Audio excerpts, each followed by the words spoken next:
Hey everyone, I'm JC, product designer and developer, and we're here today with another chat with Toby and Ray, and just to talk about anything related to MCP, MCP apps, and all other interesting stuff that is happening around this scene. And Toby, would you mind giving a quick intro? Yeah, hi, I'm Toby, CEO of Encore Design, again looking at MCP and the fast-moving space that it is.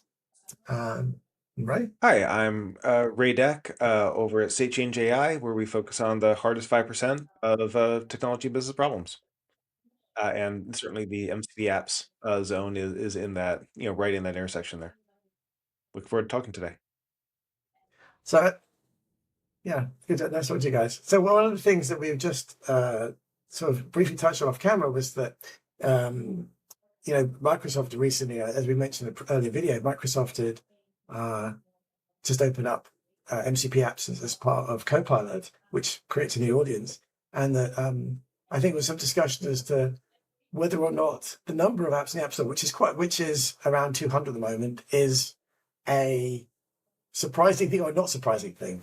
So, from my perspective, it's it's a little bit surprising. Well, the thing is, it seems to me that OpenAI is really pushing the fact that they have this large audience, and that therefore they want to try and make the App Store as attractive as possible to people to use and to encourage people to use. Um, uh, and yet the small number of apps feels a bit low. And the number of apps of 200 feels a bit low to me because it doesn't feel like there's a lot of a variety in there when you compare to other sort of app stores out there. And I guess the other part of that is that um, there also seem to be very slow at approving apps. I know of people who've been waiting weeks to get their apps approved, whereas some seem to get through very quickly. So I don't know if it's part of OpenAI being very picky about letting them through, and they're trying to maintain the quality. I guess that could be one part of it. But I mean, I guess maybe part of this comes from the fact that um, there's just not enough sort of quality there, I guess, from that pickiness. What do you guys think? I think I haven't seen a great amount of quality apps in the ones that have been approved. I think we've done some, like live testing as well in the channel, but the next wave that we saw getting approved in Jan and Feb 2026 was actually, to me, also surprisingly, I wouldn't say like they were not what I expected to see in the next wave of indie developer approved apps.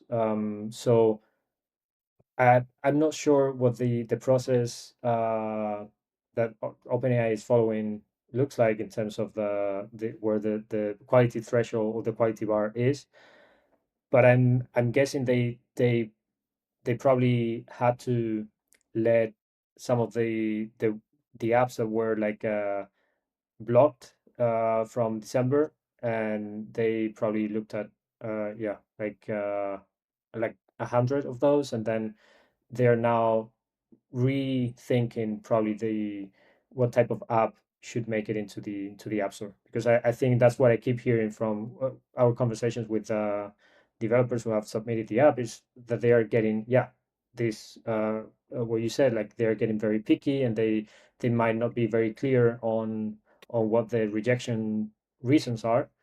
So I'm wondering if they are just still also trying to figure out like what the quality bar should be for the ChatGPT apps in the App Store.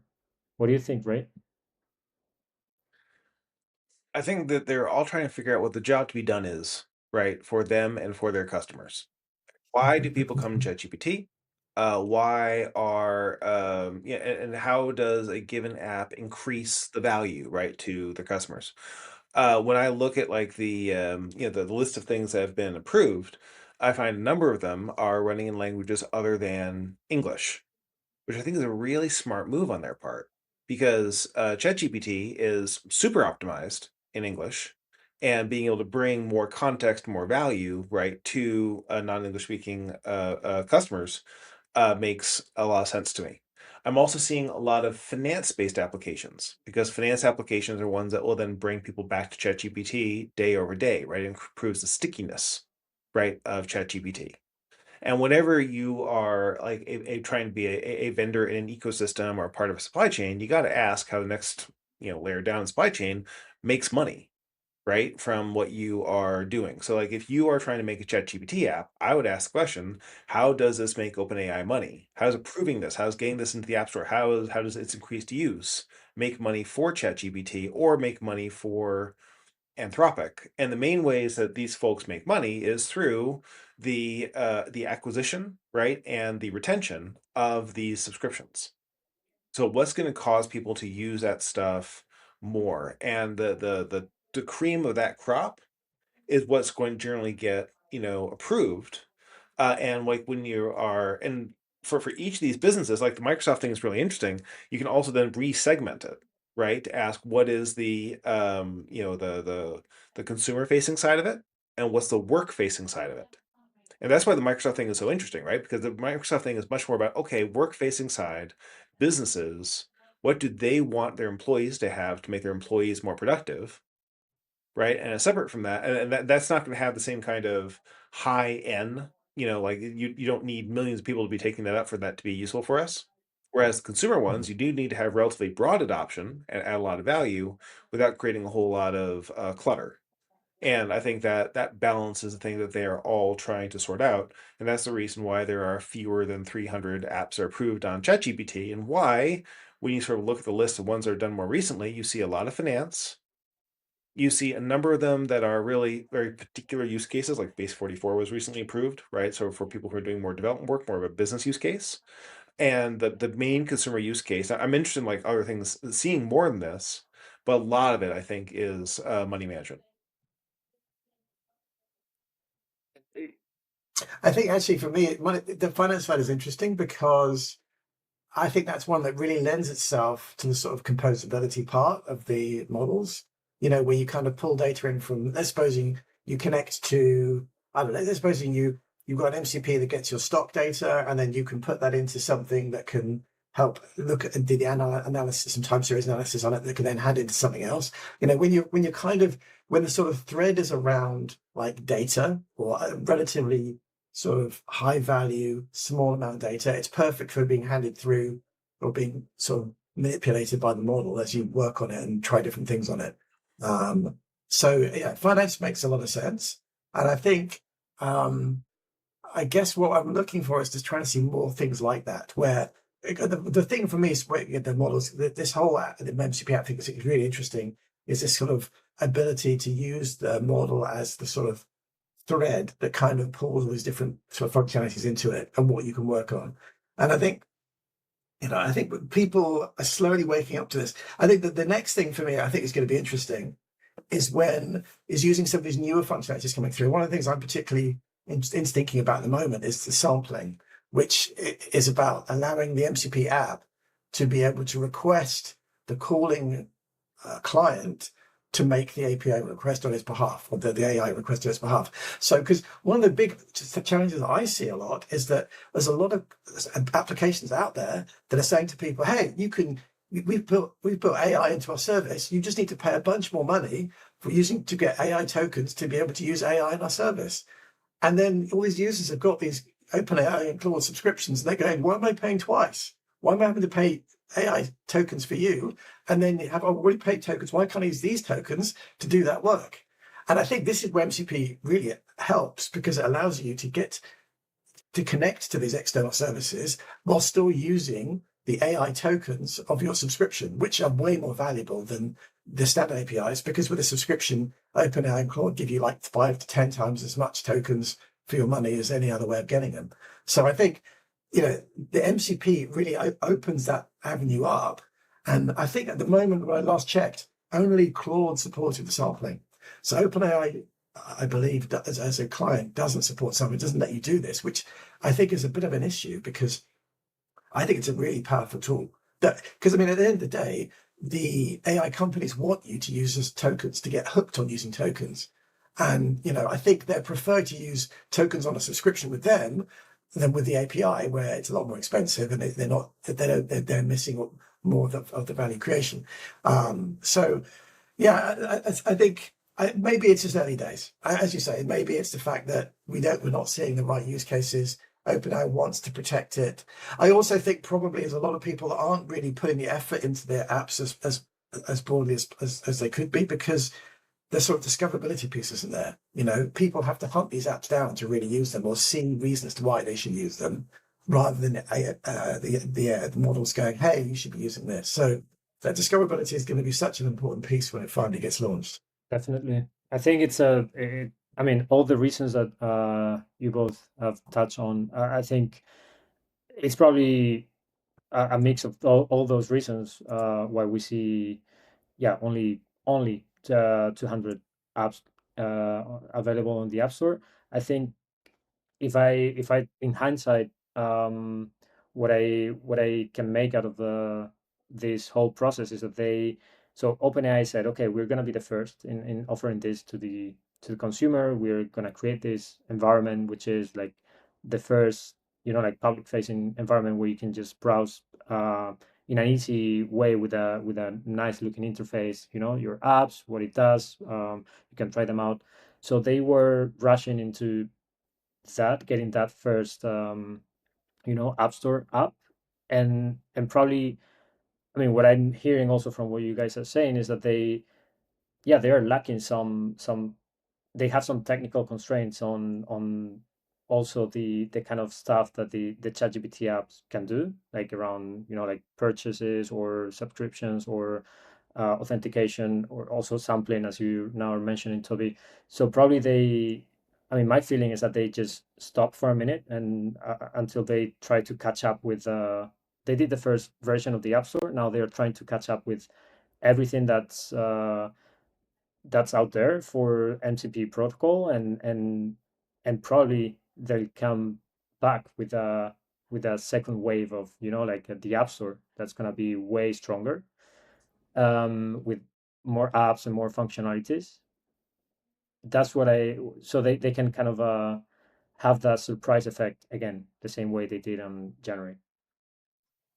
Well, I mean, the only thing I'd say to that is I think that it's also that I think the focus has shifted a little bit. I think there's a huge focus now on agentic behavior directly. Um, and people, I mean, I think MCP apps will have a place because you always need to do some interfacing with it. But I think the mind shift, I mean, you see it. I think NVIDIA just did a whole bunch of launching their version of OpenClaw, NanoClaw the other day. This whole idea of agentic stuff where it just runs itself and figures stuff out itself is where a lot of the thinking is at the moment. So I think partly the issue is that OpenAI and is probably not so focused on the App Store, the MCP App Store, as they were before, because they're trying to figure out how they can get, because they just employed Peter, right, the guy who created OpenClaw 2. So there's probably a bunch of stuff going on there as well. So there's lots of stuff going on.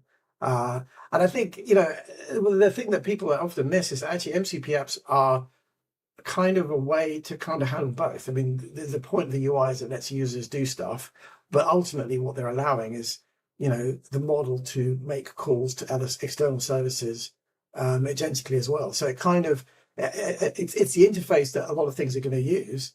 But I think what people are trying to still figure out is when is the right time to use MCP and when is the right time to use just standard APIs and CLI calls, because there's a lot less overhead if you're doing stuff locally than having, I think originally people were trying to use MCP everywhere. It doesn't really make sense. There are some instances, I think, Ray, you talked a few times about, is actually there are times when you just don't need to have all that extra overhead and you can just do stuff directly. That's a really good point. And I think OpenClaw sort of makes us all think a little differently about it, because the OpenClaw's power comes from its I think two things, right? The first is its autonomy. So the idea that it's doing things when you're not looking. Compare that with ChatGPT, right? ChatGPT does stuff like you call, it responds, right? That's the flow you have. You're chatting with it, but it doesn't do stuff for you overnight when you weren't asking. And that's a big difference between that and OpenClaw, and and generally the autonomous agentic pattern, right? The idea like the things are going to happen other than when you just are asking for it, and that's getting to be a more a very exciting pattern, right? Not very easy to deploy right now, right? So there's definitely an accessibility challenge with it.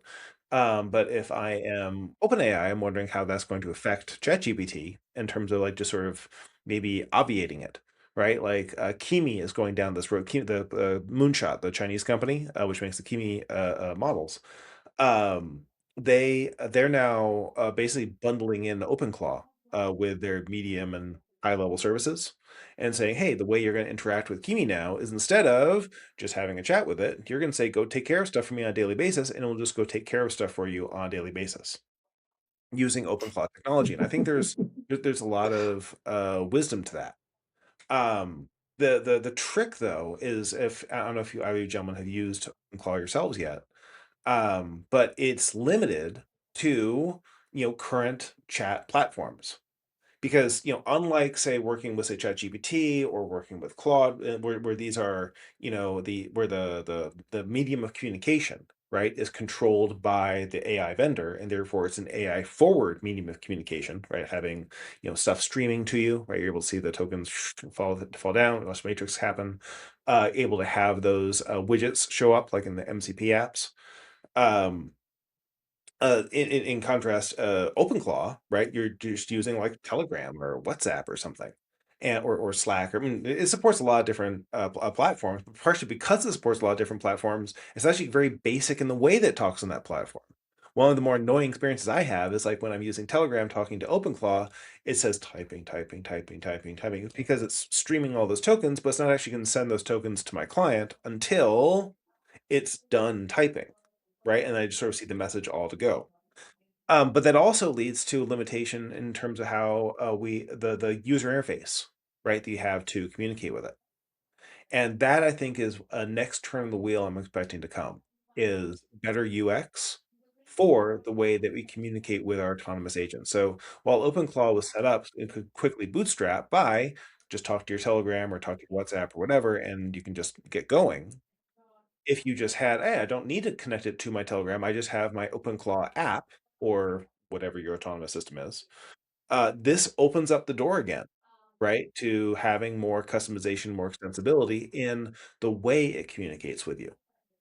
Because, I'm with you that I think that the most interesting part of the MCP standard at this point is its opportunity to communicate directly with the user. I think MCP apps are the value add over, the CLI plus skills pattern that we're seeing a lot on like the the non-interactive agents, and that OpenClaw is making easy to add in.